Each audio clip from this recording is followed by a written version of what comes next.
ಹಯಾತುಲ್ ಇಸ್ಲಾಂ madrasa SYS SSF ಇದರ ಅಧೀನದಲ್ಲಿ 78ನೇ ಸ್ವಾತಂತ್ರ್ಯೋತ್ಸವ ಸಂಭ್ರಮದಲ್ಲಿ ಭಾಗವಹಿಸಿದ್ದೇವೆ. ಈ ಒಂದು ಶುಭ ಸಂದರ್ಭದಲ್ಲಿ ನಮ್ಮ ಭಾರತ ದೇಶ ಸಾವಿರಾರು ವರ್ಷಗಳ ಇತಿಹಾಸವಿರುವಂತಹ ನಮ್ಮ ಹೆಮ್ಮೆಯ ಭಾರತ ದೇಶದ ಸ್ವಾತಂತ್ರ್ಯಕ್ಕಾಗಿ ಹಲವಾರು ಮಹಾನ್ ನಾಯಕರುಗಳು ತ್ಯಾಗ ಬಲಿದಾನವನ್ನು ನೀಡಿ ತಮ್ಮ ಪ್ರಾಣವನ್ನೇ ಸಮರ್ಪಿಸಿ ಈ ದೇಶಕ್ಕೆ ಸ್ವಾತಂತ್ರ್ಯವನ್ನು ತಂದುಕೊಟ್ಟಿರುತ್ತಾರೆ. ಹಲವಾರು ಮಹಾನುಭಾವರುಗಳ ಹೆಸರುಗಳನ್ನು ನಾವಿಲ್ಲಿ ಸ್ಮರಿಸಬೇಕಾಗಿರುತ್ತದೆ. ಈ ಒಂದು ಸಂದರ್ಭದಲ್ಲಿ ನಾನು ಹೇಳಲು ಇಷ್ಟಪಡುತ್ತೇನೆ, ಈ ಒಂದು ಭಾರತ ದೇಶದ ಮಹತ್ತರವಾದ ಸ್ವಾತಂತ್ರ್ಯಕ್ಕೋಸ್ಕರ ಹೋರಾಡಿದಂತವರಲ್ಲಿ ಮುಸಲ್ಮಾನರ ನಾಮಧಾರಿಗಳಾದಂತಹ ಹಲವಾರು ಗಣ್ಯ ವ್ಯಕ್ತಿಗಳ ಹೆಸರುಗಳು ಮುಂಚೂಣಿಯಲ್ಲಿರುತ್ತದೆ. ಪ್ರಮುಖವಾಗಿ ನಾವು ಗಮನಿಸಬೇಕಾಗಿರುತ್ತದೆ, ಮೌಲಾನಾ ಅಬುಲ್ ಕಲಾಂ ಆಜಾದ್ ರವರು ತಮ್ಮ 27ನೇ ವಯಸ್ಸಿನಲ್ಲಿ ಈ ಮಣ್ಣಿನ ಸ್ವಾತಂತ್ರ್ಯಕ್ಕೋಸ್ಕರ ಸೈನ್ಯವನ್ನು ಕಟ್ಟಿ ಅದಕ್ಕೆ ನೇತೃತ್ವವನ್ನು ನೀಡಿ ಈ ದೇಶದ ಇತಿಹಾಸಕ್ಕಾಗಿ ಈ ದೇಶದ ಮಣ್ಣಿನ ರಕ್ಷಣೆಗಾಗಿ ನೇಣುಗಂಬಕ್ಕೆ ಬ್ರಿಟಿಷರ ಕೈಯಿಂದ ನೇಣುಗಂಬಕ್ಕೆ ಶಹೀದರಾದಂತಹ ಮಹಾನ್ ವ್ಯಕ್ತಿಗಳಾಗಿದ್ದಾರೆ ಅಬುಲ್ ಕಲಾಂ ಆಜಾದ್ ರವರು. ಅದೇ ರೀತಿ ನಮ್ಮ ಮಕ್ಕಳನ್ನು ಒತ್ತಿಯಾಡಿಕೊಂಡು ಈ ದೇಶಕ್ಕೋಸ್ಕರ ತಮ್ಮ ಮಕ್ಕಳ ಪ್ರಾಣವನ್ನು ಬೇಕಾದರೂ ನಾನು ನೀಡುತ್ತೇನೆ ಎಂದು ಹೇಳಿ ಈ ದೇಶದ ಮನೆಯ ರಕ್ಷಣೆಗಾಗಿ ಹೋರಾಡಿದವರಾಗಿರುತ್ತಾರೆ ಶಹೀದ್ ಹಜರತ್ ಟಿಪ್ಪು ಸುಲ್ತಾನ್ ರಲಿಯಲ್ಲಾಹು ಅನ್ಹು. ಅದೇ ರೀತಿ ಮೌಲಾನಾ ಆಲಿ ಉಸ್ತಾದ್ ರವರು ಅನೇಕ ಹೆಸರುಗಳನ್ನು ನಾವು ಇಲ್ಲಿ ಸ್ಮರಿಸಬೇಕಾಗಿರುತ್ತದೆ. ನಾವು ಪ್ರಮುಖವಾಗಿ ಗಮನಿಸಬೇಕಾಗಿದೆ, ನಮ್ಮ ದೇಶದ ನಮ್ಮ ರಾಷ್ಟ್ರದ ರಾಜಧಾನಿಯಾದಂತಹ ದೆಹಲಿಯಲ್ಲಿ ನಾವು ನೋಡುವುದಾದರೆ ಅಲ್ಲಿ ಒಂದು ಗೇಟನ್ನು ನಾವು ಕಾಣಬಹುದು. ಬೃಹತ್ತಾಕಾರದ ಒಂದು ಗೇಟ್ ಅಲ್ಲಿ ಸ್ಥಾಪನೆಯಾಗಿದೆ. ಆ ಗೇಟಿನಲ್ಲಿ ಈ ದೇಶದ ಮಣ್ಣಿಗಾಗಿ ಹೋರಾಡಿದಂತಹ ಹಲವಾರು ಸ್ವಾತಂತ್ರ್ಯ ಹೋರಾಟಗಾರರ ಹೆಸರನ್ನು ನೋಂದಣಿ ಮಾಡಲಾಗಿದೆ. ಆ ನೋಂದಣಿ ಮಾಡಿದಂತಹ ಹೆಸರಲ್ಲಿ 75% ಮುಸಲ್ಮಾನರ ಹೆಸರಾಗಿದೆ ಎಂಬುದನ್ನು ನಾನು ಹೆಮ್ಮೆಯಿಂದ ಹೇಳಲು ಬಯಸ್ತಾ ಇದ್ದೇನೆ. ಪ್ರೀತಿಯ ಕಾರ್ಯಕರ್ತರೇ, ಪ್ರೀತಿಯ ನಾಯಕರೇ, ಇಲ್ಲಿ ಹಲವಾರು ವ್ಯಕ್ತಿಗಳು ಹಲವಾರು ನಾಯಕರುಗಳು ಇಲ್ಲಿ ಭಾಷಣ ಮಾಡಲಿಕ್ಕಿರುವುದರಿಂದ ಸಮಯದ ಅಭಾವವಿತ್ತು ನಾನು ನನ್ನ ಕರ್ತವ್ಯಕ್ಕೆ ಧಾವಿಸ್ತಾ ಇದ್ದೇನೆ. ಇಲ್ಲಿ ಆಯೋಜಿಸಿದಂತಹ ಈ ಒಂದು ಕಾರ್ಯಕ್ರಮದ SYS SSF ಹಾಗೂ ಹಯಾತುಲ್ ಇಸ್ಲಾಂ ಮದ್ರಸಾ ಸೇರಿ ಆಯೋಜಿಸಿದಂತಹ ಈ ಒಂದು ಕಾರ್ಯಕ್ರಮಕ್ಕೆ ದುಆ ನೇತೃತ್ವವನ್ನು ನೀಡಿದಂತಹ ನಮ್ಮ ಊರಿನ ಉಸ್ತಾದರಾದಂತಹ ಸ್ವಾದಿಕ್ ಸಕಾಫಿ ಉಸ್ತಾದರವರಿಗೆ ನಾನು ಮೊದಲನೆಯದಾಗಿ ದುಆ ನೇತೃತ್ವ ನೀಡಿದಂತಹ ಉಸ್ತಾದರವರಿಗೆಲ್ಲರೂ ದೀರ್ಘಾಯುಷ್ಯ ಆಫಿಯತನ್ನು ನೀಡಲಿ ಎಂಬ ದುಆದೊಂದಿಗೆ ನಾನು SYS SSF ಹಾಗೂ ಹಯಾತುಲ್ ಇಸ್ಲಾಂ ಮದ್ರಸಾ ಇದರ ಪರವಾಗಿ ನಾನು ಹೃತ್ಪೂರ್ವಕವಾದ ಸ್ವಾಗತವನ್ನು ಬಯಸ್ತಾ ಇದ್ದೇನೆ. ಅದೇ ಬಿಸ್ಮಿಲ್ಲಾಹಿರ್ ರಹಮಾನಿರ್ ರಹೀಮ್ ಅಲ್ಹಮ್ದುಲಿಲ್ಲಾಹಿ ರಬ್ಬಿಲ್ ಆಲಮೀನ್ ವಲ್ ಆಖಿಬತು ಲಿಲ್ ಮುತ್ತಖೀನ್ والصلاة والسلام على أشرف المخلوقين وآل كل وصحابته أجمعين.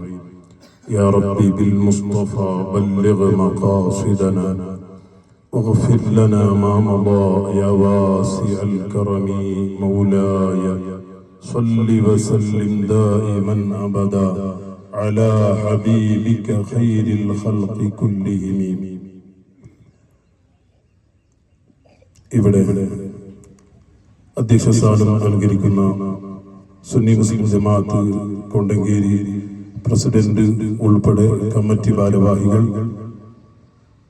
ഹയാത്തുൽ ഇസ്ലാം മദ്രസയുടെ സദർ ഉസ്താദ് ഉൾപ്പെടെയുള്ള മറ്റു പണ്ഡിതന്മാർ, ഉസ്താദുമാർ, മുസ്ലിം ജമാഅത്ത്, SSF, SYS, SBS ഉൾപ്പെടെയുള്ള സുന്നി കുടുംബങ്ങളിലെ നേതാക്കളും പ്രവർത്തകരും, മിയറാജുൽ ഉലൂം ദർസ് വിദ്യാർത്ഥികൾ ಉಳ್ಪಡೆಯುಳ್ಳ ಮದ್ರಸಾ ವಿದ್ಯಾರ್ಥಿಗಳು, ವಿದ್ಯಾರ್ಥಿನಿಗಳು, ನನ್ನ ಮಾತನ್ನು ಆಲಿಸುತ್ತಿರುವಂತಹ ಸರ್ವಧರ್ಮೀಯ ಸಹೋದರ ಸಹೋದರಿಯರೇ, ದೀರ್ಘವಾದ ಭಾಷಣದ ಸಂದರ್ಭವಲ್ಲ, ಆದರೂ ಕೂಡ 78ನೇ ಸ್ವಾತಂತ್ರ್ಯ ಸಂಭ್ರಮಾಚರಣೆಯನ್ನು ಇಡೀ ಭಾರತ ದೇಶದಲ್ಲಿ ಸಂಭ್ರಮಿಸುತ್ತಿರುವಂತಹ ಈ ಒಂದು ಸಂದರ್ಭದಲ್ಲಿ ನಾವು ತಿಳಿಯಲೇಬೇಕಾದಂತಹ ಒಂದು ವಿಷಯ ಅಂತ ಹೇಳಿದ್ರೆ, ಈ ಒಂದು ಸ್ವಾತಂತ್ರ್ಯ ಭಾರತ ದೇಶಕ್ಕೆ ಲಭಿಸಿದರೆ ಇದು ಕೇವಲ ಒಂದು ತತ್ಕ್ಷಣದ ಪರಿಣಾಮವಾಗಿರಲಿಲ್ಲ, ಯಾವುದೇ ರೀತಿಯ ಅನಿರೀಕ್ಷಿತ ಘಟನೆಯಾಗಿರಲಿಲ್ಲ, ಬಹಳ ಬೇಗನೆ ಸಿಕ್ಕಿದಂತಹ ಒಂದು ಫಲ ಆಗಿರಲಿಲ್ಲ ಅಂತ ನಾವು ತಿಳಿಯಲೇಬೇಕಾಗಿದೆ. ಇಂದಿನ ವಿದ್ಯಾರ್ಥಿನಿಗಳು ಪ್ರತ್ಯೇಕವಾಗಿ ಈ ಒಂದು ವಾಸ್ತವವನ್ನು ಫ್ಯಾಕ್ಟ್ ಅನ್ನು ತಿಳಿಯಲೇಬೇಕಾಗಿದೆ. ಏಕೆ ಅಂತ ಹೇಳಿದ್ರೆ, ಸ್ವಾತಂತ್ರ್ಯ ಅಂತ ಹೇಳುವುದು 1947 ಆಗಸ್ಟ್ 15ಕ್ಕೆ ಲಭಿಸಿದರೆ ಇಂದಿಗೆ ಸರಿಸುಮಾರು 78 ವರ್ಷಗಳು ಆಗ್ತಾ ಇದ್ರು ಕೂಡ ನಾವು ಸ್ವಾತಂತ್ರ್ಯ ಲಭಿಸಿದವರು ಲಭಿಸದ ಅತಂತ್ರರು ಅಂತ ತಿಳಿಯಲೇಬೇಕಾಗಿದೆ.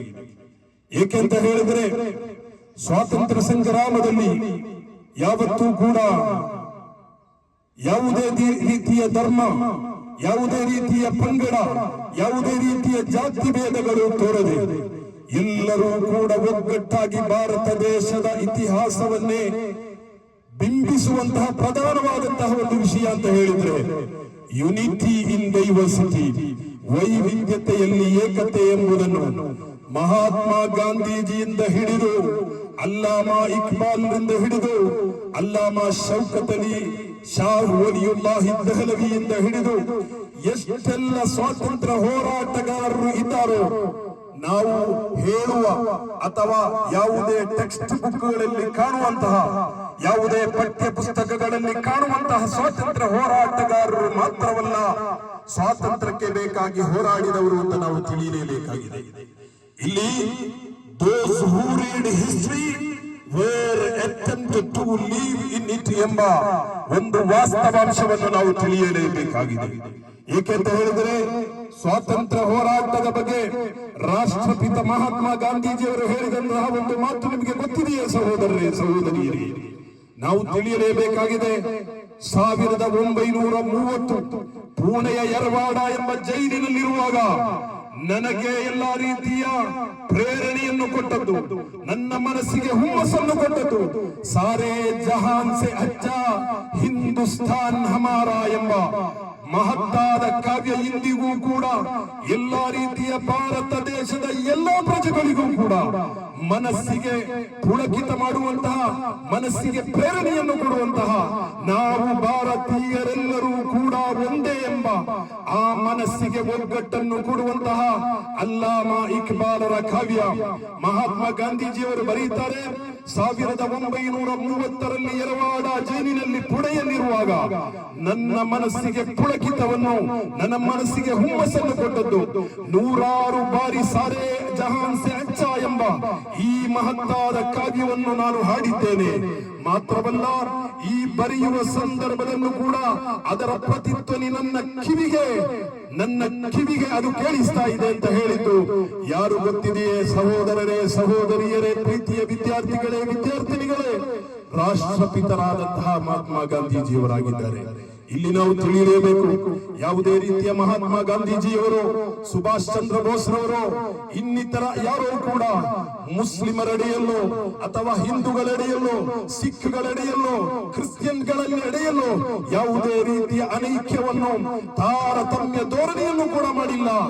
ಆದರೂ ಕೂಡ ಇತ್ತೀಚಿನ ದಿನಗಳಲ್ಲಿ ಕೆಲವರು ಫ್ಯಾಸಿಸಂ ಅನ್ನು ನಮ್ಮಡೆಯಲ್ಲಿ ಬಿತ್ತರಿಸುವಂತಹ ಕೆಲವು ವ್ಯಕ್ತಿಗಳು ಇದ್ರೂ ಕೂಡ ಅವರನ್ನು ಇದರ ನಿಜ ಸ್ಥಿತಿ ಏನು, ವಾಸ್ತವಾಂಶ ಏನು ಅಂತ ನಾವು ತಿಳಿಯಬೇಕಾಗಿದೆ. ವಿದ್ಯಾರ್ಥಿಗಳೇ, ವಿದ್ಯಾರ್ಥಿನಿಗಳೇ, ನಿಮ್ಗೆ ಗೊತ್ತಿರಬಹುದು, ಇಸ್ಲಾಮಿನ ಮಹತ್ತರವಾದಂತಹ ಒಂದು ಅಂಶವಾಗಿದೆ, ಇಸ್ಲಾಮಿನ ಪ್ರಬಲವಾದ ಒಂದು ನಂಬಿಕೆಯಾಗಿದೆ ಜಿಹಾದ್ ಎಂಬುದು.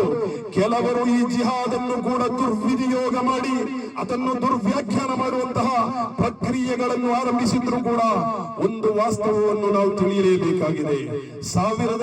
ಸುಮಾರು 1947ಕ್ಕೆ ಸ್ವಾತಂತ್ರ್ಯ ಲಭಿಸಿದ್ರು ಕೂಡ ಸುಮಾರು 200-250 ಅಥವಾ ಅದಕ್ಕಿಂತಲೂ ಮುಂಚಿನ 300 ವರ್ಷಗಳಿಂದಾಚೆಗೆ 1ನೆಯ ಮಖ್ದೂಮ್ ಝೈನುದ್ದೀನ್ ಅಲ್ ಮಖ್ದೂಮ್ ರಲಿಯಲ್ಲಾಹು ಅನ್ಹು, ನಿಮ್ಗೆ ಗೊತ್ತಿದೆಯೇ, ಅವರು ಮೊದಲನೆಯದಾಗಿ 177 ಸಾಲುಗಳಿರುವಂತಹ ಮಹತ್ತಾದ ಕಾವ್ಯವನ್ನು ರಚಿಸ್ತಾರೆ. ಅದರ ಪ್ರಾರಂಭದಿಂದ ಕೊನೆ ತನಕ ಇಲ್ಲಿ ವಸಾಹತುಶಾಹಿ ಫ್ರೆಂಚರು, ಇಲ್ಲಿ ಬರುವಂತಹ ಯುರೋಪಿಯನ್ನರಲ್ಲಿರುವಂತಹ ಡಚ್ಚರು, ಪ್ರಧಾನವಾಗಿ ಹೇಳುವುದಾದರೆ ಬ್ರಿಟಿಷರ ಬಗ್ಗೆ ಅದರ ಕಾವ್ಯದುದ್ದಕ್ಕೂ ಕೂಡ ಹೇಳ್ತಾರೆ. ಅವರು ಹೇಳ್ತಾರೆ, ಕೊನೆಯದಾಗಿ ಈ ಬ್ರಿಟಿಷರ ಬಗ್ಗೆ ನಾನು ಮಾತನಾಡಿದ್ರೆ, ಹೆಚ್ಚಾಗಿ ನಾನು ಹೇಳಿದ್ರೆ ನನ್ನ ನಾಲಿಗೆ ಸುಟ್ಟು ಹೋಗಬಹುದು, ಅಷ್ಟು ಕಠಿಣ ಕ್ರೂರವಾದ ಕೃತ್ಯಗಳನ್ನು ಬ್ರಿಟಿಷರು ಮಾಡಿದ್ದಾರೆ ಅಂತ ಹೇಳುವುದು ಯಾರು ಗೊತ್ತಿದೆ? ಇಲ್ಲಿನ ಯಾವುದೋ ನಮಗೆ ತಿಳಿದಂತಹ ಸ್ವಾತಂತ್ರ್ಯ ಹೋರಾಟಗಾರರಲ್ಲ, ನಮ್ಮಡೆಯಲ್ಲಿ ಮರೆಮಾಚಲ್ಪಟ್ಟಂತಹ, ನಮಗೆ ಗೊತ್ತಾಗದಂತಹ, ನಮಗೆ ಅವ್ಯಕ್ತವಾದಂತಹ ಸ್ವಾತಂತ್ರ್ಯ ಹೋರಾಟಗಾರರು ಇಂದು ಹಲವಾರು ಸೋಷಿಯಲ್ ಗ್ರಂಥಗಳಲ್ಲಿ, ಟೆಕ್ಸ್ಟ್ ಬುಕ್ಗಳಲ್ಲಿ, ನಿಮ್ಮ ಕರಿಕುಲಗಳಲ್ಲಿ, ಪಠ್ಯ ಪುಸ್ತಕಗಳಲ್ಲಿ ಅವರ ಒಂದು ಹೆಸರು ಕೂಡ ಪರಾಮರ್ಶಿಸಲ್ಪಡದಂತಹ ವ್ಯಕ್ತಿ ಒಂದನೆಯ ಝೈನುದ್ದೀನ್ ಅಲ್ ಮಖ್ದೂಮ್ ರಲಿಯಲ್ಲಾಹು ಅನ್ಹು ಅವರು ಹೇಳ್ತಾರೆ, ನೀಚವಾದಂತಹ ಕ್ರೂರವಾದಂತಹ ಕೃತ್ಯ, ಅಷ್ಟು ಕ್ರೂರವಾದಂತಹ ಕೃತ್ಯವನ್ನು ಬ್ರಿಟಿಷರು ಮಾಡಿದ್ದಾರೆ. ಓ ನನ್ನ ಸಹೋದರರೇ, ಮುಸ್ಲಿಂ ಜನಾಂಗವೇ, ಮುಹಮ್ಮದುರ್ ರಸೂಲುಲ್ಲಾಹಿ ಸಲ್ಲಲ್ಲಾಹು ಅಲೈಹಿ ವಸಲ್ಲಮರ ಉಮ್ಮತ್ ಮತ್ತು ಕಮ್ಯುನಿಟಿ ಎಂದು ಅವಕಾಶವಾದವನ್ನು ಹೇಳುವವರೇ, ಎಲ್ಲರೂ ಧುಮುಕಿರಿ ಸ್ವಾತಂತ್ರ್ಯ ಹೋರಾಟಕ್ಕೆ. ಸ್ವಾತಂತ್ರ್ಯ ಹೋರಾಟಕ್ಕೆ ನೀವೆಲ್ಲರೂ ಕೂಡ ಧುಮುಕಬೇಕು, ನೀವೆಲ್ಲರೂ ಕೂಡ ಬರಬೇಕು. ಯಾರೂ ಕೂಡ ನನಗೆ ಫ್ಯಾಮಿಲಿ ಬ್ಯಾಕ್ ಗ್ರೌಂಡ್ ಅಲ್ಲಿ ಯಾವುದೇ ರೀತಿಯ ಸಂಪತ್ತಿನ ಕೊರತೆ ಇದೆ ಅಂತ ಹೇಳಬಾರದು, ನನಗೆ ಅನಾರೋಗ್ಯದ ಕಾರಣ ಹೇಳಬಾರದು. ಎಲ್ಲರೂ ಕೂಡ ಸ್ವಾತಂತ್ರ್ಯಕ್ಕೆ ಬೇಕಾಗಿ ಬರಬೇಕು. ಎಷ್ಟರ ತನಕ ಅಂತ ಹೇಳಿದ್ರೆ ಸಮಯದ ಪರಿಮಿತಿ ಇದೆ. The woods are lonely, dark and deep, but I have promises to keep and miles to go before I sleep ಎಂದು ಕವಿ ಹೇಳಿದ ತರ ಈ ರೀತಿ ಈ ಸಂದರ್ಭದಲ್ಲಿ ಅದನ್ನು ಮಾತನಾಡುವ ಸಂದರ್ಭವಲ್ಲ. ಆದರೂ ಕೂಡ ನಮ್ಮಲ್ಲಿ ಇಲ್ಲಿ ನೆರೆದಿರುವಂತಹ ಪ್ರತಿಯೊಬ್ಬರೂ ಕೂಡ ಇದರ ಬಗ್ಗೆ ಹಿನ್ನೆಲೆಯನ್ನು ತಿಳಿಯಲಿಕ್ಕೆ ಬೇಕಾಗಿ ಮಾತ್ರ ನಾನು ಹೇಳ್ತಾ ಇದ್ದೇನೆ. ನಾನು ನನ್ನ ಮಾತಿಗೆ ವಿರಾಮವನ್ನು ಹಾಕ್ತಾ ಇದ್ದೇನೆ. ಆದರೂ ಕೂಡ ಒಂದನೇ ಮಖ್ದೂಮ್ ಝೈನುದ್ದೀನ್ ಅಲ್ ಮಖ್ದೂಮ್ ರಲಿಯಲ್ಲಾಹು ಅನ್ಹು ಅವರು ಹೇಳ್ತಾರೆ, ನೀವೆಲ್ಲರೂ ಕೂಡ ಒಂದು ಯುದ್ಧಕ್ಕೆ ಬರುವಾಗ ಯಾವ ರೀತಿ ಈ ಒಂದು ಜಿಹಾದಿಗೆ ಬರುವಾಗ ಅಥವಾ ಸ್ವಾತಂತ್ರ್ಯ ಸ್ಟ್ರಗಲ್ ಆಫ್ ಇಂಡಿಪೆಂಡೆನ್ಸ್ ಅಂತ ಹೇಳ್ತಿರೋ, ಅದಕ್ಕೆ ಬರುವಾಗ ತಂದೆಯ ಸಮ್ಮತಿ ಬೇಕಾಗಿಲ್ಲ ಮಗನಿಗೆ. ಯಾವುದೇ ಒಂದು ತಂದೆಯ ಸಮ್ಮತಿ ಇಲ್ಲದ ಮಗನಿಗೆ ಬರಬಹುದು, ಧುಮುಕಬಹುದು. ಅದೇ ರೀತಿ ಒಡೆಯನಾದ ನಿಮ್ಮ ಒಡೆಯನಾರಿದ್ದಾನೋ ಆ ಒಡೆಯನ ಅನುಮತಿ ಬೇಡ ನಿಮಗೆ, ಅವರ ಪರ್ಮಿಷನ್ ನಿಮಗೆ ಬೇಕಾಗಿಲ್ಲ. ಅವರ ಸಮ್ಮತಿ ಇಲ್ಲದೆ ಗುಲಾಮನಿಗೆ ಬರಬಹುದು, ಅವರ ದಣಿಯನ ಪರ್ಮಿಷನ್ ಇಲ್ಲದೆ ಬರಬಹುದು. ಒಂದು ಹೆಂಡತಿಯ ಅನುಮತಿ ಇಲ್ಲದೆ ಗಂಡನಿಗೆ ಯುದ್ಧಕ್ಕೆ ಧುಮುಕುವುದು, ಸ್ವಾತಂತ್ರ್ಯ ಸಂಗ್ರಾಮಕ್ಕೆ ಬರಬಹುದು, ಹೋರಾಟಕ್ಕೆ ಬರಬಹುದಲ್ಲ, ಬರಲೇಬೇಕು ಅಂತ ಹೇಳಿದ್ದು ಒಂದನೆಯ ಮಖ್ದೂಮ್ ಝೈನುದ್ದೀನ್ ಅಲ್ ಮಖ್ದೂಮ್ ರಲಿಯಲ್ಲಾಹು ಅನ್ಹು ಅವರು. ಆ ಮಹತ್ತಾದ ಕಾವ್ಯದ ಹೆಸರು ಗೊತ್ತಿದೆಯೇ? ತಹ್ರೀಮ್, ಎಂಕರೇಜ್ ಕೊಡುವಂತಹ ಕಾವ್ಯ ಅಂತ. ಆ ಕಾವ್ಯದ ಉದ್ದಕ್ಕೂ ಕೂಡ ಹೇಳಿದ್ದು ಇದು. ಅದರ ಸುಮಾರು 70 ವರ್ಷಗಳ ನಂತರ ಎರಡನೆಯ ಮಖ್ದೂಮ್ ಬರ್ತಾರೆ. ಇಂದಿನ ಫತಹುಲ್ ಮುഈನ್ ರಚಿಸಿದಂತಹ ಮಹತ್ತಾದ ಲೋಕ ಪ್ರಶಸ್ತ ಗ್ರಂಥ, ಆ ಗ್ರಂಥವನ್ನು ರಚಿಸಿದಂತಹ ಮಖ್ದೂಮ್ ಝೈನುದ್ದೀನ್ ಅಲ್ ಮಖ್ದೂಮ್ ಎರಡನೆಯವರು. ಅವರು ಕೂಡ ತುಹ್ಫತುಲ್ ಮುಜಾಹಿದೀನ್ ಎಂಬ ಗ್ರಂಥವನ್ನು ರಚಿಸಿದ್ದಾರೆ. ಆ ಗ್ರಂಥದಲ್ಲೂ ಕೂಡ ಅವರು ಹೇಳ್ತಾರೆ, ನೀವು ಯಾವತ್ತೂ ಕೂಡ ಹಿಂದುಳಿಯಬಾರದು. ಅವರ ಆ ಹೇಳಿದ ಆ ಒಂದನೆಯ ಮಖ್ದೂಮ್ ಅವರು ಹೇಳಿದ್ದನ್ನೇ ಪ್ರತಿಪಾದಿಸ್ತಾ ಬಂದು ಎಲ್ಲರೂ ಕೂಡ ಸ್ವಾತಂತ್ರ್ಯ ಹೋರಾಟಕ್ಕೆ ಧುಮುಕಬೇಕು ಅಂತ ಹೇಳ್ತಾರೆ. ನೀವು ಹುತಾತ್ಮರಾದ್ರೆ ನೀವು ಶಹೀದ್ ಅಥವಾ ಹುತಾತ್ಮರಿಗೆ ಲಭಿಸುವಂತಹ ಮಹತ್ತಾದ ಪ್ರತಿಫಲ ನಿಮಗೆ ಲಭಿಸುತ್ತದೆ ಅಂತ ಹೇಳಿದ್ದಾರೆ. ಒಂದೇ ಒಂದು ಮಾತನ್ನು ಹೇಳಿ ನಿಲ್ಲಿಸ್ತಾ ಇದ್ದಾರೆ. ದೆಹಲಿಯಲ್ಲಿ ಶಾಹ್ ವಲಿಯುಲ್ಲಾಹ್ ಎಂಬ ಮಹತ್ತಾದಂತಹ ಔಲಿಯಾಗಳ ನೇತಾರರು, ಅವರ ಮಗನಾದಂತಹ ಅಬ್ದುಲ್ ಅಜೀಜ್ ದೆಹಲವಿ ಇಡೀ ವ್ಯಾಕರಣ ಶಾಸ್ತ್ರ, ತರ್ಕಶಾಸ್ತ್ರ, ಗಣಿತ ಶಾಸ್ತ್ರಗಳಲ್ಲಿ ಹಲವಾರು ಗ್ರಂಥಗಳನ್ನು ರಚಿಸಿದಂತಹ ಮಹಾನ್ ವ್ಯಕ್ತಿ. ಅವರು ಕೂಡ ಹೇಳ್ತಾರೆ, ಭಾರತ ದೇಶ ಕೇವಲ ಒಂದು ದೇಶವಲ್ಲ, ದಾರುಲ್ ಹರ್ಬ್ ಆಗಿದೆ, ದಾರುಲ್ ಹರ್ಬ್ ಆಗಿದೆ. ಇಲ್ಲಿ ನೀವು ಯುದ್ಧ ಮಾಡಲೇಬೇಕಾಗಿದೆ ಎಂಬ ಒಂದು ಫತ್ವಾವನ್ನು ಹೊರಡಿಸಿದಾಗ ಸ್ವಾತಂತ್ರ್ಯ ಸಂಗ್ರಾಮಕ್ಕೆ, ಸ್ವಾತಂತ್ರ್ಯ ಹೋರಾಟಕ್ಕೆ ಕಿಚ್ಚನ್ನು ಕೊಡುವಂತಹ, ಅದಕ್ಕೆ ಒಂದು ಪ್ರೇರಣೆಯನ್ನು ಅತಿ ತೀವ್ರತೆಯನ್ನು ಕೊಡುವಂತಹ ಒಂದು ಸ್ವರೂಪ ಅಲ್ಲಿಂದ ಕಂಡುಕೊಳ್ಳುವಂತಹ ಒಂದು ಸನ್ನಿವೇಶವಿತ್ತು. ಇಷ್ಟು ಹೇಳಿ ನನ್ನ ಮಾತಿಗೆ ವಿರಾಮ ಹಾಕ್ತಾ ಇದ್ದೇನೆ. ನಾವೆಲ್ಲರೂ ಕೂಡ ತಿಳಿಯಬೇಕು, ಸ್ವಾತಂತ್ರ್ಯ ಸಂಗ್ರಾಮದ ಹೋರಾಟಗಾರರಡಿಯಲ್ಲಿ ಯಾರಡಿಯಲ್ಲೂ ಕೂಡ ಯಾವುದೇ ರೀತಿಯ ಭಿನ್ನತೆಯೋ ಯಾವುದೇ ರೀತಿಯ ಡಿಸ್ಟಿಂಕ್ಟೋ ಅವರಡಿಯಲ್ಲಿ ನಾವು ತೋರಿಸಲಿಕ್ಕೆ ಬಾರದಿದ್ರೂ ಕೂಡ ಅದು ಅಷ್ಟೇನು ಒಳ್ಳೆಯದಲ್ಲದಿದ್ರೂ ಕೂಡ ಎಲ್ಲರನ್ನೂ ಕೂಡ ತಿಳಿಯುವಂತಹ ಒಂದು ಮನಸ್ಥಿತಿ ನಮ್ಗೆ ಬೇಕು ಅಂತ ಹೇಳಿ ಪ್ರತ್ಯೇಕವಾಗಿ ಇಲ್ಲಿ ನೆರೆದಿರುವಂತಹ ವಿದ್ಯಾರ್ಥಿನಿಗಳಲ್ಲಿ ಹೇಳ್ತಾ ಆಖಿರು ದಅವಾನಾ ಅನಿಲ್ ಹಮ್ದುಲಿಲ್ಲಾಹಿ ರಬ್ಬಿಲ್ ಆಲಮೀನ್. ಅಸ್ಸಲಾಮು ಅಲೈಕುಂ ವರಹ್ಮತುಲ್ಲಾಹಿ. ಅಸ್ಸಲಾಮು ಅಲೈಕುಂ ವರಹ್ಮತುಲ್ಲಾಹ್. ಪ್ರೀತಿಯ ಅಧ್ಯಕ್ಷರು, ಸಾಂಘಿಕ ನಾಯಕರು, ಇತರ ಕಾರ್ಯಕರ್ತರು, ನನ್ನ ಪ್ರೀತಿಯ ಮುದ್ದು ಮಕ್ಕಳು, ಅದೇ ರೀತಿ ಈ ಒಂದು ಕಾರ್ಯಕ್ರಮವನ್ನು ಶ್ರವಿಸುತ್ತಿರುವಂತಹ ಇತರ ಧಾರ್ಮಿಕ ಧರ್ಮದ ವ್ಯಕ್ತಿಗಳೆಲ್ಲರಿಗೂ ಕೂಡ ನಮಸ್ಕಾರವನ್ನು ತಿಳಿಸಿದ, ದೂರದಲ್ಲಿ ನೋಡುವಂತಹವರು ಈ ಒಂದು ಕಾರ್ಯಕ್ರಮವನ್ನು ನೋಡಿ ಈ ಒಂದು ಮೈದಾನದಲ್ಲಿ ಈ ಒಂದು ಕಾರ್ಯಕ್ರಮವನ್ನು ನಡೆಸಲಿಕ್ಕೆ ಇರುವಂತಹ ಅವಶ್ಯಕತೆ ಇದೆಯೇ ಎಂಬ ಒಂದು ಪ್ರಶ್ನೆಯನ್ನ ಮಾಡಬಹುದು. ನನಗೆ ಈ ಒಂದು ಕಾರ್ಯಕ್ರಮದಲ್ಲಿ ಹೇಳಲಿಕ್ಕೆ ಇರುವಂತದ್ದು, ಈ ಒಂದು ಮೈದಾನದಲ್ಲಿ ಈ ಒಂದು ಕಾರ್ಯಕ್ರಮವನ್ನು ಮಾಡುವಂತಹ ಅವಶ್ಯಕತೆ ಇದೆ. ನಾವು ಬರೀ ಕೊಂಡಂಗೇರಿಯಿಂದ ಬಿಟ್ಟು ಬೇರೆ ಕಡೆಗಳಲ್ಲಿ ಹೋಗುವಾಗ ನಮ್ಮ ಕೊಂಡಂಗೇರಿಯನ್ನ ನೋಡುವಂತಹ ರೀತಿ ಬದಲಾವಣೆಯಾಗುತ್ತೆ. ಕಾರಣ ಅಂತ ಹೇಳಿದ್ರೆ, ಮುಸ್ಲಿಂ ಸಮುದಾಯ ಇರುವಂತಹ ಒಂದು ನಾಡಾದಂತಹ ನಮ್ಮ ಕೊಂಡಂಗೇರಿಯನ್ನ ಪಾಕಿಸ್ತಾನದ ರೀತಿಯಲ್ಲಿ ಚಿತ್ರಿಸುವುದನ್ನ ನಾವು ಕಾಣ್ತಾ ಇದ್ದೇವೆ. ಯಾಕೆ ಈ ಒಂದು ಮಾತನ್ನ ಹೇಳಿದ್ದೆ ಅಂತ ಹೇಳಿದ್ರೆ, ಇತರ ಧರ್ಮೀಯರು ನಮ್ಮ ಈ ಒಂದು ಕೊಂಡಂಗೇರಿಗೆ ಬಂದಂತಹ ಒಂದು ಸಮಯದಲ್ಲಿ ಹೇಳುವಂತದ್ದು, ನಮಗೆ ಆ ಒಂದು ಇತರ ನಾಡಿನಲ್ಲಿರುವವರು ಹೇಳ್ತಾರೆ, ಹೇಗೆ ನೀವು ಕೊಂಡಂಗೇರಿಯಲ್ಲಿ ಕೆಲಸ ಮಾಡ್ತೀರಿ ಅಂತ. ಆದ್ರೆ ಅಂತವರಲ್ಲ ನಮ್ಮ ಕೊಂಡಂಗೇರಿಯವರು ಅಂತ ಹೇಳುವಂತ ಒಂದು ಮಾತು ಕೂಡ ನಂಗೆ ಕೇಳಿಸಿದೆ. ಅದಕ್ಕೋಸ್ಕರ ನಾವು ಬರೀ ಸ್ವತಂತ್ರ ಹೋರಾಟಕ್ಕೆ ತಮ್ಮ ಸಮಯವನ್ನ ಮುಡಿಪಾಗಿಟ್ಟ ಕಥೆಗಳನ್ನ ಎಲ್ಲಾ ಕಡೆಗಳಲ್ಲಿ ಹೇಳಬೇಕಿದೆ. ಹೇಗೆ ಅಂತ ಹೇಳಿದ್ರೆ, ನಾವು ಬರೀ ಆ ಸ್ವತಂತ್ರ ಹೋರಾಟದ ಸಮಯದಲ್ಲಿ ಬೆನ್ನು ತೋರಿಸಿ ಓಡಿದವರಲ್ಲ ನಮ್ಮ ಮುಸ್ಲಿಮರು ಅಂತ ಹೇಳಲಿಕ್ಕೆ ನಾನು ಇಷ್ಟಪಡ್ತಾ ಇದ್ದೀನಿ. ಕಾರಣ ನಾವು ನಮ್ಮ ಮೊಘಲ್ ಚಕ್ರವರ್ತಿಗಳನ್ನ ಕೋಮುವಾದಿಗಳು ಯಾವ ರೀತಿಯಾಗಿ ಪ್ರತಿಬಿಂಬಿಸ್ತಾ ಇದೆ ಅಂತ ಹೇಳಿದ್ರೆ, ನಮ್ಮ ಈ ಒಂದು ಭಾರತ ದೇಶವನ್ನ ತೊಡೆದು ಹಾಕ್ಲಿಕ್ಕೆ, ಕೋಮು ಗಲಭೆಯನ್ನ ಮಾಡ್ಲಿಕ್ಕೆ ಅತಿ ಹೆಚ್ಚು ಕೆಲಸ ಮಾಡಿದವರು ಅಂತ ಹೇಳಿದ್ರೆ ಮೊಘಲರು ಅಂತ ಎಲ್ಲಾ ಕಡೆ ಹೇಳ್ತಾ ಇದ್ದಾರೆ. ಆದ್ರೆ ಈ ಒಂದು ಮಾತನ್ನ ಗಮನದಲ್ಲಿ ಇಟ್ಕೊಳ್ಬೇಕು.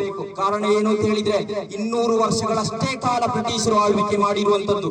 ಆದರೆ ಆ ಒಂದು ಮೊಘಲ್ ಸಾಮ್ರಾಜ್ಯದ ಚಕ್ರವರ್ತಿಗಳು 800 ವರ್ಷಗಳಷ್ಟು ಕಾಲ ಭಾರತವನ್ನು ಆಳ್ವಿಕೆ ಮಾಡಿದರೂ ಕೂಡ ಯಾವುದೇ ರೀತಿಯಾದಂತಹ ಇನ್ನಿತರ ಧರ್ಮೀಯರನ್ನ ಭಾರತ ಬಿಟ್ಟು ಓಡಿಸುವ ಹಾಗೆ ಮಾಡಿಲ್ಲ. ಈ ಒಂದು ಮಾತನ್ನ ನೀವು ಕೋಮುವಾದಿಗಳು ಗಮನದಲ್ಲಿ ಇಟ್ಕೊಳ್ಬೇಕು.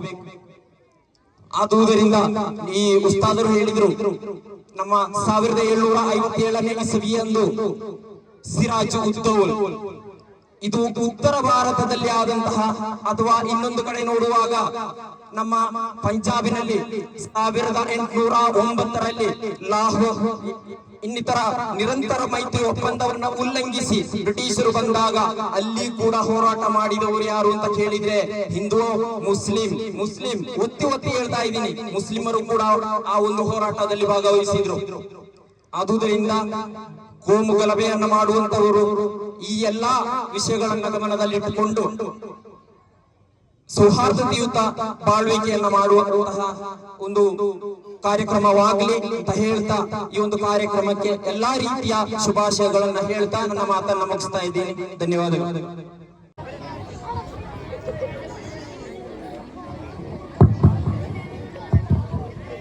ಪ್ರತಿಜ್ಞಾ ವಿಧಿ ಬೋಧನೆ. ಎಲ್ಲರೂ ಕೂಡ ಎದ್ದು ನಿಂತುಕೊಂಡು ತಮ್ಮ ಕೈಗಳನ್ನ ಈ ರೀತಿ ಹಿಡಿದು ಈ ನಾಡಿನ ಮುಂದಿನ ಭವಿಷ್ಯಕ್ಕೆ ಬೇಕಾಗಿರುವಂತಹ ಪ್ರತಿಜ್ಞೆಯನ್ನ ಸಂಕಲ್ಪವನ್ನ ಮಾಡಬೇಕಾಗಿ ಕೇಳಿಕೊಳ್ತಾ ಇದ್ದೇವೆ. SBS ಮುದಬ್ಬರ್ ಶಮೀರ್ ಸಖಾಫಿ ಅವರು ಈ ಒಂದು ಪ್ರತಿಜ್ಞಾ ವಿಧಿಯನ್ನ ಬೋಧನೆ.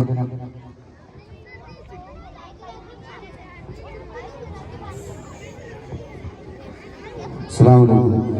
കുട്ടികളിലൊന്ന് ലൈനിൽ എല്ലാവരും ലൈനാಗಿ നിൽക്കും. വലത് കൈ കുറച്ച് മുമ്പേക്ക് നീക്കി പിടിക്കാം. ഞാൻ പറഞ്ഞു തരുന്നത് പോലെ എല്ലാവരും എൻ്റെ ഒന്നിച്ച് ഞാൻ പറഞ്ഞു തരുന്നത് കേട്ട് ചെല്ലട്ടോ. ಭಾರತ ನನ್ನ ದೇಶ, ಭಾರತ ನನ್ನ ದೇಶ, ನಾನು ಭಾರತೀಯನೆಂದು ಹೇಳಲು ಹೆಮ್ಮೆ ಪಡುವೆನು. ನಾನು ಭಾರತೀಯನೆಂದು ಹೇಳಲು ಹೆಮ್ಮೆ ಪಡುವೆನು. ಎಲ್ಲ ಭಾರತೀಯರು ನನ್ನ ಸಹೋದರ ಸಹೋದರಿಯರು, ಎಲ್ಲ ಭಾರತೀಯರು ನನ್ನ ಸಹೋದರ ಸಹೋದರಿಯರು. ಶಾಂತಿ ಸೌಹಾರ್ದತೆ, ಶಾಂತಿ ಸಹಿಷ್ಣುತೆ, ಸಹಿಷ್ಣುತೆ, ವಿವಿಧತೆಯಲ್ಲಿ ಏಕತೆ, ವಿವಿಧತೆಯಲ್ಲಿ ಏಕತೆ ಸಾರುವ ಭವ್ಯ ಭಾರತದ ಬಗ್ಗೆ ಭಾರತದ ಬಗ್ಗೆ ನಾನು ಅಭಿಮಾನ ಪಡುತ್ತೇನೆ. ನಾನು ಅಭಿಮಾನ ಪಡುತ್ತೇನೆ. ನಾನು ನನ್ನ ತಂದೆ ತಾಯಿ ಮತ್ತು ಗುರು ಹಿರಿಯರನ್ನು ಸರ್ವ ಭಾರತೀಯರನ್ನು ಗೌರವಿಸುತ್ತೇನೆ. ನಾನು ನನ್ನ ದೇಶದ ಮತ್ತು ದೇಶದ ಪ್ರಜೆಗಳ ಕ್ಷೇಮ ಐಶ್ವರ್ಯಕ್ಕಾಗಿ ಸದಾ ದುಡಿಯುತ್ತೇನೆ. ಜೈ ಹಿಂದ್, ಜೈ ಕರ್ನಾಟಕ, ಜೈ ಸ್ವಾತಂತ್ರ್ಯ ದಿನ. അലൈക്കും വറഹ്മത്തുള്ളാഹി വബറകാതുഹു. ഏറ്റവും ആദരവ് നിറഞ്ഞ ഈ മഹത്തായ ഫ്രീഡം സമ്മേളനത്തിന്റെ അധ്യക്ഷൻ നമ്മുടെ ജമാഅത്തിന്റെ അധ്യക്ഷൻ ബഹുമാന്യരായ യൂസുഫ് ഹാജി അവർകളെ, അതേപോലെ നമ്മുടെ ജമാഅത്തിന്റെ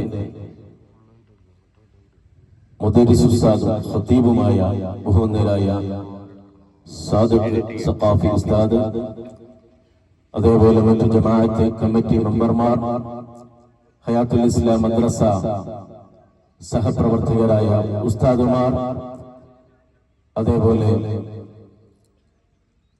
കർണാടക മുസ്ലിം ജമാഅത്ത് അംഗങ്ങൾ, Karnataka state Sunni students federation അതിന്റെ ഭാരവാഹികൾ, അംഗങ്ങൾ, അതേപോലെ കർണാടക സംസ്ഥാന സുന്നി യുവജന സംഘം അതിന്റെ പ്രവർത്തകര്, നേതാക്കൾ, അതേപോലെ ബഹുമാന്യരായ മറ്റു മഹൽ വ്യക്തിത്വങ്ങൾ, ഇവിടെ സന്നിഹിതരായ പ്രിയപ്പെട്ട മുതഅല്ലിമീങ്ങൾ, വിദ്യാർത്ഥിനികൾ, അതേപോലെ ഈ സംഗമത്തിന് വേണ്ടി ഇന്നലെ മുതൽ പ്രയത്നിച്ച പ്രിയപ്പെട്ട കൂട്ടുകാർ, അതേപോലെ എന്റെ ശബ്ദം ശ്രവിക്കുന്ന മുഴുവൻ ആളുകൾക്കും ആദ്യമായി ഞാൻ നന്ദി ആശംസിക്കുകയാണ്. നമ്മളൊക്കെ ഒരുമിച്ച് കൂടിയിട്ടുള്ളത്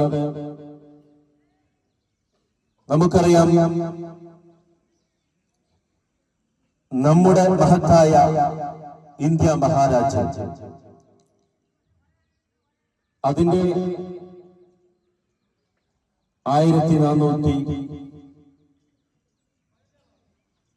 78ാം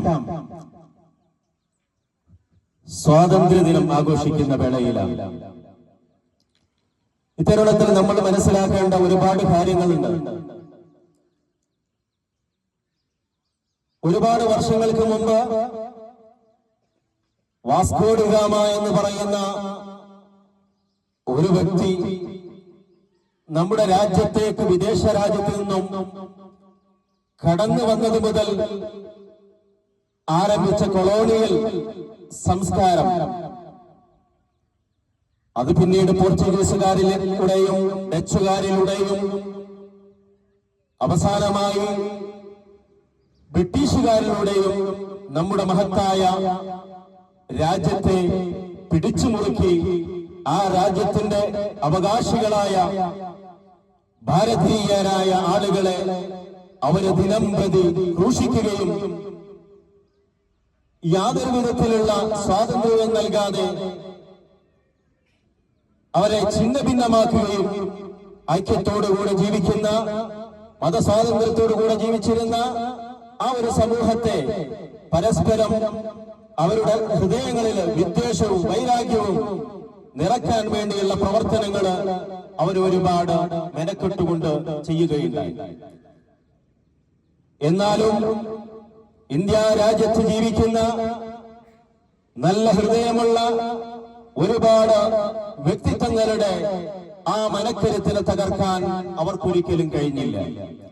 ആ മനക്കരുത്ത് ഒന്നുകൊണ്ട് മാത്രമാണ് മഹാനായ മഹാത്മാഗാന്ധിജി ഉൾപ്പെടെയുള്ള മഹാന്മാരായ മൗലാന മുഹമ്മദ് അലി, മൗലാന ജൗഹർ, അതേപോലെയുള്ള മഹാരഥന്മാരായ നേതാക്കളുടെ നേതൃത്വത്തില് എണ്ണിയാലൊടുങ്ങാത്ത ഒരുപാട് നേതാക്കള് അവര് നേതൃത്വം നൽകിക്കൊണ്ട് ബഹുവന്ദരായ ഉമറുൽ ഖാദി അൽ ബിലങ്കൂത്തി റളിയല്ലാഹു അൻഹു, മഹാനരായ ടിപ്പു സുൽത്താൻ റളിയല്ലാഹു അൻഹു, മഹാനരായ മമ്പുറം തങ്ങള്, ഇങ്ങനെ ആലി മുസ്ലിയാര്, അതേപോലെ തന്നെ വാരിയംകുന്നത്തെ അഹമ്മദ് ഹാജി തുടങ്ങിയ ഒരുപാട് ധീരദേശാഭിമാനികളുടെ ഒരുപാട് കാലത്തെ പ്രയത്നത്തിന്റെ ഫലമായിട്ടാണ് നമ്മളൊക്കെ ഇന്ന് സ്വാതന്ത്ര്യം അനുഭവിച്ചുകൊണ്ടിരിക്കുന്നത്. അതുകൊണ്ട് തന്നെ ഈ സ്വാതന്ത്ര്യ ദിനത്തിൽ 78ാം സ്വാതന്ത്ര്യ ദിനം ആഘോഷിക്കുമ്പോ ഞാനും നിങ്ങളും ആലോചിക്കേണ്ട കാര്യങ്ങളാണ്. അവരൊക്കെ എത്രമാത്രം കഷ്ടപ്പെട്ടിട്ടാണ് നമുക്ക് ഇന്നിവിടെ നിവർന്നു നിൽക്കാനുള്ള സ്വാതന്ത്ര്യം, നമ്മുടെ മതത്തിന്റെ കാര്യങ്ങള് ആരെയും ഭയപ്പെടാതെ നമുക്ക് നിർവഹിക്കാനുള്ള സ്വാതന്ത്ര്യം ഇവിടെ വാങ്ങിത്തന്നത് എന്നതാണ്. നമുക്കറിയാം, മഹാന്മാരെ സ്മരിക്കുക എന്നുള്ളത് വലിയ മഹത്തായ പുണ്യമുള്ള കാര്യമാണ്. അതുകൊണ്ടുകൂടെയാണ് നമ്മൾ സ്വാതന്ത്ര്യദിനം ആഘോഷിക്കുന്നത്. ചിലപ്പോ ചില ആളുകൾ ചോദിച്ചേക്കാം, എന്തിനാണ് ഇപ്പോൾ ഒരു സ്വാതന്ത്ര്യ ദിനത്തിന്റെ ആവശ്യം, നമ്മളത് ആഘോഷിക്കേണ്ടതുണ്ടോ? ഇന്ത്യ മഹാരാജ്യത്ത് മുമ്പത്തെ പോലെയാണ് ഇപ്പോൾ ഉള്ളത്? മുസ്ലിമീങ്ങൾക്ക് ഇവിടെ സ്വാതന്ത്ര്യം ലഭിച്ചിട്ടുണ്ടോ? ഇപ്പൊ സ്വാതന്ത്ര്യം ഉണ്ടോ എന്നൊക്കെ ചോദിക്കുന്ന ആളുകളോട് നമുക്ക് പറയാനുള്ളത്, മഹാനരായ സുൽത്താനുൽ ഉലമ കാന്തപുരം ഉസ്താദ് അന്ന് നമ്മുടെ ഇന്ത്യ മഹാരാജ്യത്തിന്റെ ഏറ്റവും വലിയ അതിന്റെ ഹൃദയത്തിലേക്ക് ആഴ്ത്തിയിറക്കിയ ഒരു ഖഡാരയായിരുന്നു ബാബരി മസ്ജിദ് എന്ന് പറയുന്ന മഹത്തായ ആ പള്ളി ധ്വംസിക്കപ്പെട്ടത്, പൊളിക്കപ്പെട്ടത്. ആ സമയത്ത് ചില ശക്തികൾ ഇവിടെ പറഞ്ഞു, റിപ്പബ്ലിക് ദിനം അത് ബഹിഷ്കരിക്കണം, അതിന് നമ്മൾ മുസ്ലിമീങ്ങൾ പങ്കെടുക്കാൻ പാടില്ല എന്ന്. എന്നാൽ മഹാനായ സുൽത്താനുൽ ഉലമ കാന്തപുരം ഉസ്താദ് എന്ന് പറഞ്ഞത് നമുക്ക് ഓർമ്മയുണ്ട്. അതുകൊണ്ട് നമ്മൾ അത് ബഹിഷ്കരിക്കേണ്ടതില്ല, മുസ്ലിമീങ്ങൾ ഒരു നിലക്കും അത് ബഹിഷ്കരിക്കില്ല എന്ന് പറയുകയും ആ ഒരൊറ്റ കാരണം കൊണ്ട് ഇന്നും അതിന്റെ ഖ്യാതി മുസ്ലിമീങ്ങൾക്ക് നിലനിൽക്കുന്നുണ്ട് എന്നുള്ളത് നമ്മൾ മനസ്സിലാക്കുക. എന്നാൽ നമ്മുടെ കൂട്ടത്തിലുള്ള ചില ആളുകളുടെ പ്രവർത്തനം കാരണമായി നമ്മുടെ സ്വാതന്ത്ര്യത്തിന് ചിലപ്പോഴൊക്കെ പരിക്കേൽക്കപ്പെട്ടിട്ടുണ്ട് എന്നുള്ള കാര്യം നമ്മളൊക്കെ ശ്രദ്ധിക്കുക. അതിനു വേണ്ടത് നമ്മളൊക്കെ സൗഹാർദ്ദത്തോടുകൂടെ സ്വാതന്ത്ര്യത്തെ അനുഭവിച്ചുകൊണ്ട് മതസൗഹാർദ്ദം ഊട്ടിയുറപ്പിക്കാൻ വേണ്ടിയുള്ള പ്രവർത്തനങ്ങളാണ് ഞാനും നിങ്ങളും കൈകോർത്തുകൊണ്ട് ഹിന്ദു, മുസ്ലിം, സിഖ്, അതേപോലെ ഏതൊക്കെ ജാതിയുണ്ടോ, ഏതൊക്കെ മതങ്ങളുണ്ടോ, മതമുള്ളവരുണ്ടോ, മതമില്ലാത്തവരുണ്ടോ, എല്ലാവരും തോളോട് തോളൊരുങ്ങി കൈ ചേർത്തുകൊണ്ട് നമ്മുടെ രാജ്യത്തെ വീണ്ടെടുക്കാൻ, അതിനെ ഉയർത്തിപ്പിടിക്കാൻ നമുക്ക് കഴിയണം. അതിനു വേണ്ടിയുള്ള പ്രവർത്തനങ്ങളും അതിനു വേണ്ടിയുള്ള ചിന്തകളുമാണ് എന്നിലും നിങ്ങളിലും ഉണ്ടാവേണ്ടത് എന്ന് മാത്രം ഈ സമയത്ത് ഉണർത്തിക്കൊണ്ട് ഞാൻ എന്റെ കർത്തവ്യത്തിലേക്ക് കടക്കുകയാണ്. ഈ മഹത്തായ സംഗമം ഉദ്ഘാടനം ചെയ്യുക എന്നുള്ളതാണ് എന്റെ കർത്തവ്യം. അഊദു ബില്ലാഹി മിനശ് ശൈത്വാനിർ റജീം. ബിസ്മില്ലാഹിർ റഹ്മാനിർ റഹീം.